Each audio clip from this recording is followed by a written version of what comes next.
All right, so we've already got our table. This is a problem we started with, and we were doing, the work with up here and things. And so we've already done this first step. So let's go ahead and rewrite it.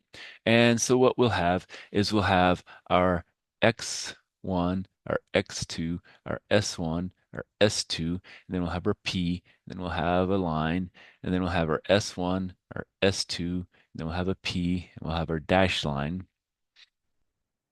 And then we'll have a 1, a 2, a 1, a 0, and a 32. We have a 3, a 4, a 0, a 1, a 0, and an 84, and a negative 50, a negative 80, a 0, a 0, a 1, and a 0. Okay, so first things first, the negative 80, that's going to be my biggest one. So now if I'm going to mark these up, I'm going to say, okay, well, that is going to be the entering row. We're going to enter, or I should column, not entering row. That's going to be my entering column. And so now what I have to do is have to find the quotient. Okay, so I'm going to take 32 divided by 2 is 16. Here I'm going to take 84 divided by 4, and that's 21. That's the smallest, so that means that is going to be where I pivot. And so I need to make that a 1 and everything below it is 0. So we've done that already. Let's see, maybe let's change colors again. Let's make it this color. And so we're going to say, okay, we're going to take 1/2 row 1, and that goes to row 1.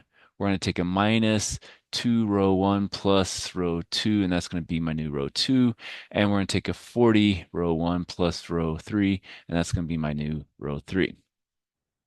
All right, so now let's rewrite this. And because of that, being this one, we know that this one is exiting. Okay, so when we do it, we're going to say this now is x1, then we have s2, and then we have a p, and then we have our dash line, and we have x1, x2, s1, s2, p, and we have that. Okay, so first things first, we have to take half of that row. So we're gonna have a half, have a one, we're gonna have a half, a 0, and then we're gonna have 16. And now we're gonna take a minus 2 times the top row and add it to the next row. And so that gives us what? 1, 0, minus 2, 1, a 0, and that looks to be 32. That's going to be what, 20, I think. Okay. And so now we have 40 times the top row plus this. So that's going to be what? Minus 10, a 0, a 40, a 0, a 1, and that's going to be a 1280. Okay. So that's going to be after one kind of pivot, and that pivot was from here. All right, so next thing we need to do is we need to find the next place to pivot at. All right, well, this happens to be the largest negative, I guess you want to call it. And so we're going to do a quotient again.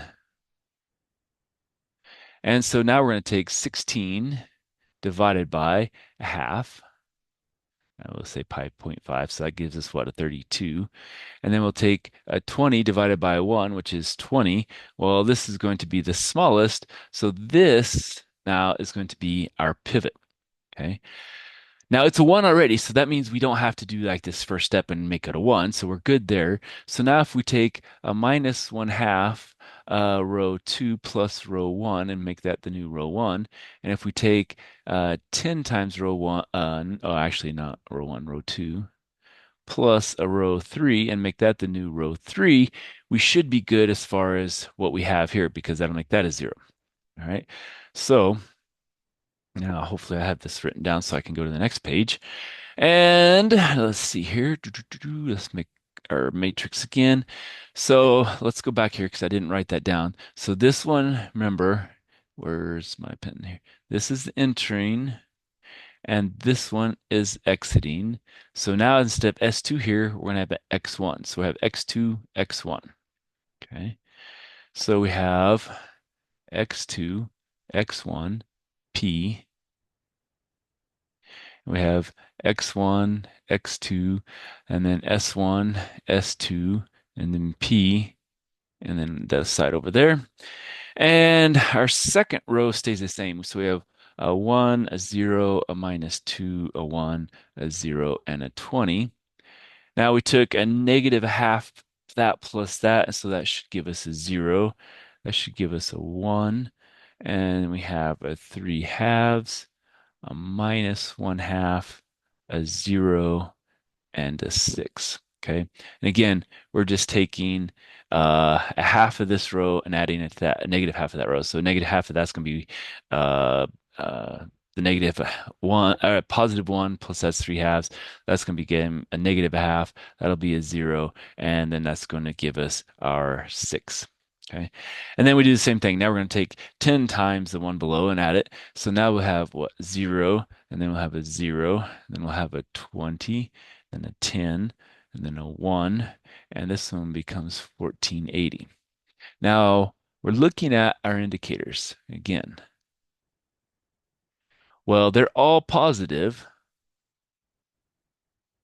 and so therefore we're done. So it'll be, just say stop, and this is going to be our max. So our max P is equal to 1480 when x1 equals 20 and x2 equals 6. Now, what else do we know? Well, these are going to be what? They're going to be equal to 0. So S1 equals 0 and S2 equals 0. So we're setting the non-basic